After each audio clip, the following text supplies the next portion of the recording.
জলবায়ুর বিরূপ আচরণে অসময়ে বৃষ্টি ও বন্যা হচ্ছে, তাই জাতিসংঘের সাথে সমন্বয় করে উন্নত বিশ্বের কাছ থেকে পর্যাপ্ত ক্ষতিপূরণ আদায় করার পরামর্শ দিয়েছেন সংস্থার ডিআরআর ফেলো ও গণমাধ্যম ব্যক্তিত্ব মোহাম্মদ মনসুরুল হক।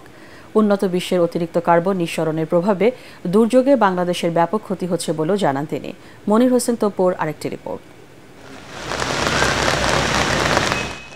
শরতেও বর্ষা দেশজুড়ে, অসময়ের বৃষ্টিতে নাকাল জনজীবন। জলবায়ু পরিবর্তনের কারণে প্রকৃতি বৈরী আচরণ করছে। সাম্প্রতিক সময়ে নোয়াখালী ফেনী অঞ্চলের বন্যা তারই প্রমাণ। এই যে অক্টোবর মাসে অতিবৃষ্টি হচ্ছে, এটা কিন্তু আসলে একটা প্রকৃতির অদ্ভুত আচরণ, এবং এই আচরণটা কিন্তু আমরা রিসেন্টলি দেখেছি যে বন্যা, আকস্মিক বন্যা, এরপর অতি তাপদাহ। এটার জন্য দায়ী আমি মনে করি উন্নত বিশ্ব, যারা অতিরিক্ত কার্বন নিঃসরণ করে, এবং তাদের কাছ থেকে ক্ষতিপূরণ আদায় করা উচিত বাংলাদেশের।